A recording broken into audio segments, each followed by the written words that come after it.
In previous class हमने देखा था exercise number 17 of chapter number 3 current electricity. In this class बच्चों हम देखने वाले एक्सरसाइज नंबर 18। ये जो एक्सरसाइज नंबर 18 है बच्चों वो थोड़ी सी थियरिकल बेस्ड है, कॉन्सेप्ट बेस्ड क्वेश्चन है। अच्छे से ध्यान देना, मजा आएगा आपको। ठीक है, तो चलिए स्टार्ट करते हैं एक्सरसाइज नंबर 18 को।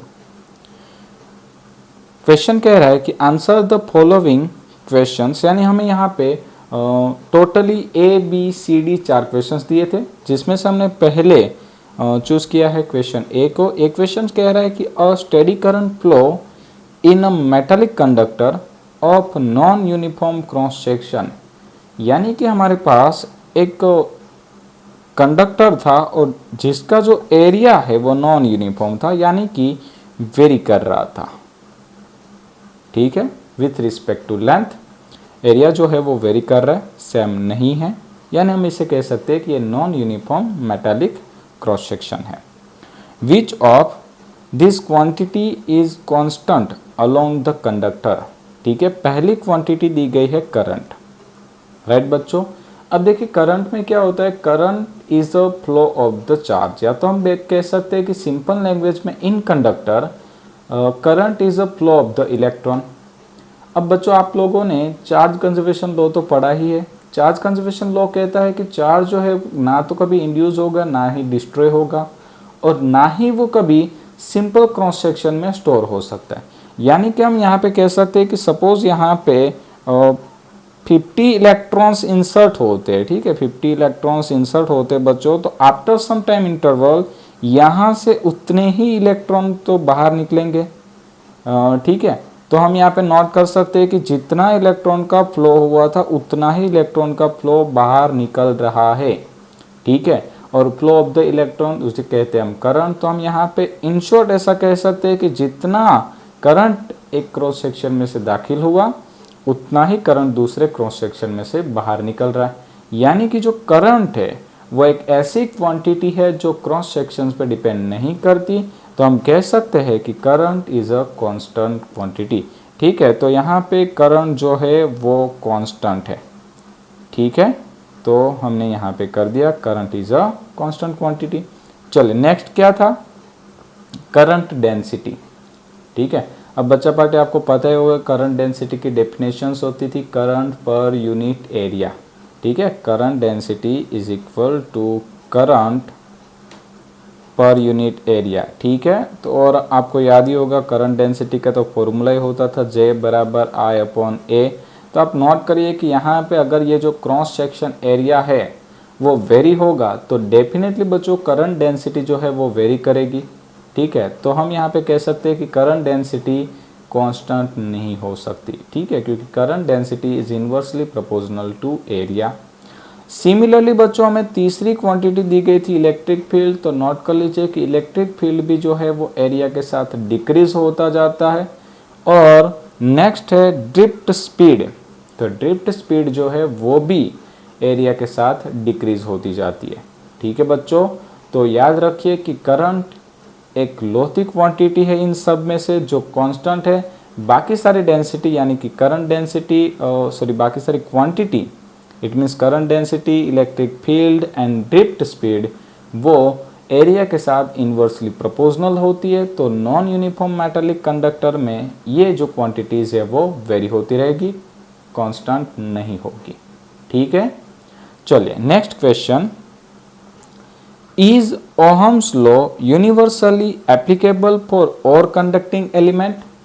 क्या हम सारे कंडक्टिंग एलिमेंट्स के लिए ओहम्स लॉ को फुलफिल कर सकते हैं? तो उसका आंसर है बच्चों नो। ओहम्स लॉ जो है वो यूनिवर्सली प्रूव नहीं हो सकता, क्योंकि हमें यूनिवर्स में काफ़ी ऐसे भी मटेरियल्स मिलते हैं जिसे हम नॉन ओहमिक मटेरियल के नाम से भी जानते हैं। अब उनको नॉन ओहमिक मटेरियल नाम ही इसीलिए दिया गया है ताकि वो ओहम्स का लॉ फॉलो नहीं कर रहे हैं। ठीक है, और इसमें से कुछ कुछ मटेरियल तो बच्चों पार्टी हमने स्पेसियली बनाए हैं। ठीक है, स्पेसिफिकली बनाए हुए हैं। जैसे कि मैं आपको बात करूँ सेमीकंडक्टर डायोड। ठीक है, तो ये सेमीकंडक्टर डायोड बनाने के पीछे हमारा मकसद ही यही था कि हम V और I के जो रिलेशंस है उसमें बदलाव ला सके और अलग अलग इलेक्ट्रॉनिक इक्विपमेंट को इंट्रोड्यूस कर सके। ठीक है, तो याद रखिए ओहम्स लॉ यूनिवर्सली फुलफिल नहीं होता है। कुछ मटेरियल ऐसे भी है जहाँ पे ओहम्स लॉ प्रूव नहीं हो सकता, उसे कहा जाता है नॉन ओहमिक मटेरियल। ठीक है बच्चों, तो मैं यहाँ पे नाम भी लिख देता हूँ, नॉन ओहमिक मटेरियल, राइट। और साथ ही साथ हमें पूछा है कि if not give example of element which do not obey Ohm's law. तो हमें क्या करना है, ऐसे कुछ एलिमेंट के नाम भी देने हैं जो ओहम्स लॉ को फॉलो नहीं करते। तो सबसे पहला नाम तो अभी हमने बात की थी, क्या होता है, सेमीकंडक्टर डायोड। ठीक है, सेमीकंडक्टर डायोड। अब देखिए डायोड जो है वो लॉट्स ऑफ टाइप के होते हैं, जैसे सोलर सेल हो गया। ठीक है, दूसरा डायोड तो मैं बात करूँ एलईडी की, वो भी एक टाइप का डायोड है। फोटो सेल हो गया, वो भी एक डायोड है। तो ऐसे लॉट्स ऑफ इक्विपमेंट है जो इस सेमीकंडक्टर डायोड में आते हैं। ठीक है, उसके बाद अगर बात करें तो हम यहाँ पे नोट कर सकते हैं डिस्चार्ज ट्यूब। डिस्चार्ज ट्यूब एक ऐसी ट्यूब होती है बच्चों जिसमें से हम इलेक्ट्रॉन को बाहर निकाल सकते हैं। ठीक है, डिस्चार्ज ट्यूब हो गया। एंड देन हो गया इलेक्ट्रोलाइट। ठीक है, इलेक्ट्रोलाइट यानी कि कोई भी सेल होता है उसके अंदर जो रासायनिक विलयन भरा जाता है उसे कहते हैं इलेक्ट्रोलाइट। तो इसमें भी ओहम्स लॉ को फॉलो नहीं किया जा सकता, राइट। चलिए नेक्स्ट क्वेश्चन की ओर चलते। नेक्स्ट क्वेश्चन कह रहा है कि a low voltage supply from which one need high current must have very low internal resistance why. मतलब कि अगर हमारी पावर सप्लाई जो है वो थोड़ी सी लो वोल्टेज पे है और हमें मैक्सिमम करंट चाहिए, तो हमें जो उसका इंटरनल रेजिस्टेंस यानी जो सेल का इंटरनल रेजिस्टेंस होता है वो एकदम लो रखना पड़ेगा। क्यों? तो उसका रीज़न है बच्चों कि हमें पता है कि करंट जो है वो कुछ इस फॉर्मूले से दिया जाता है। ठीक है, current I is equal to EMF E upon R plus small r। अब ये जो कैपिटल R है वो है एक्सटर्नल रेजिस्टेंस। ठीक है, स्मॉल r है जो वो है इंटरनल रेजिस्टेंस। तो अब बच्चा पार्टी नोट करिए कि आपका जो ये पोटेंशियल ऑफ द सेल है वो एकदम लो है। ठीक है, अब ये जो एक्सटर्नल रेजिस्टेंस है वो तो कांस्टेंट है, आपको वहाँ पे तो करंट चाहिए। तो डेफिनेटली बच्चों अगर आपको ये जो करंट है उसे मैक्सिमम करना हो तो ये इंटरनल रेजिस्टेंस को डेफिनेटली लो करना होगा, डिक्रीज करना होगा। ठीक है, क्योंकि हम यहाँ पे देख सकते हैं current and internal resistance is inversely proportional.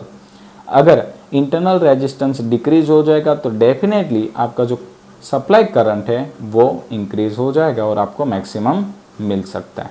ठीक है बच्चों, चलिए next. A high tension supply of से 6 किलोवाट। अब देखिए बच्चों ये जो वोल्टेज है वो काफ़ी ज़्यादा होता है, 6 किलोवाट यानी कि 6000 वोल्ट। बेसिकली अगर आपको मैं कंपेयर करके बताऊँ तो हम ऐसा कह सकते हैं कि हमारे घर में 230 वॉट आता है। ठीक है, सिर्फ 230 वॉट, 230 वोल्ट। अगर उसमें भी अगर हमें शॉक लगता है तो हमें काफ़ी ज़्यादा एहसास हो जाता है कि यार हमें शॉक लग रहा है, तो आप जस्ट एज्यूम कर सकते हो कि 6000 वोल्ट यानी कितना ज़्यादा होगा, इसलिए उसे कहा गया है हाई टेंशन। ठीक है, और आपको बता दूं कि जो इलेक्ट्रिक ट्रेन होती है वो 11000 वोल्ट पे काम करती है। यानी कि आपने जो इलेक्ट्रिक ट्रेन देखी होगी उसके ऊपर जो पावर केबल्स होते हैं, ठीक है, और ट्रेन के ऊपर जो एंटेना टाइप होता है वो उसे छूता रहता है और वो ट्रेन चलती रहती है। तो उस केबल में से बच्चों 11000 वोल्ट की पावर सप्लाई बहती है। यानी आप एज्यूम करो कि अगर किसी ने गलती से भी उसे छू लिया तो मैं तो कह सकता हूँ कि पॉसिबिलिटी काफ़ी कम होगी उस बंदे की जिंदा लौटने की। ठीक है, तो बच के रहना चाहिए। चलिए आगे चलते हैं। क्वेश्चन क्या कह रहा था कि a high tension supply of से 6 kilowatt must have a very large internal resistance why. मतलब कि ऐसी बैटरी को काफ़ी ज़्यादा हाई इंटरनल रेजिस्टेंस की ज़रूरत होती है बच्चा। तो उसको भी आंसर जो है वो हमारे प्रीवियस फॉर्मूला में छुपा हुआ है। हमने करंट का फॉर्मूला देखा था EMF E upon R plus small r। ठीक है बच्चों, अब देखिए क्या होगा कि अगर मान लीजिए कि बाय चांस आपकी जो सर्किट है वो शॉर्ट हो गई। अब सर्किट शॉर्ट होने का मतलब होता है कि ये जो एक्सटर्नल रेजिस्टेंस है वो हट गया। अब जैसे ही एक्सटर्नल रेजिस्टेंस हट जाएगा तो यहाँ पे ये जो करंट है उसकी वैल्यू एकदम से मैक्सिमम हो जाएगी। और इतनी मैक्सिमम वैल्यू को कंट्रोल करना काफ़ी ज़्यादा मुश्किल काम हो जाता है बच्चों। तो एट दैट टाइम हम क्या करते हैं कि वहाँ पे हम ऐसी सेल को यूज़ करेंगे कि जहाँ पे उसका जो इंटरनल रेजिस्टेंस है वो काफ़ी ज़्यादा होगा, तो ये जो करंट है उसका मैग्नीट्यूड कम हो जाएगा, और करंट कम हो जाएगा तो हम उसे इजीली मेंटेन कर सकते हैं। ठीक है बच्चों, तो समझ में आया कि जो हाई टेंशन सेल्स होती है, हाई टेंशन लाइंस होती है, तो वहाँ पे हम इंटरनल रेजिस्टेंस जो है वो काफ़ी हाई रखते हैं। ठीक है, तो बच्चा पार्टी आई होप कि ये जो कॉन्सेप्ट बेस्ड क्वेश्चंस था आपको अच्छे से समझ में आया होगा। इन नेक्स्ट क्लास बच्चों हम मिलेंगे एक्सरसाइज नंबर 19 के साथ। Thank you.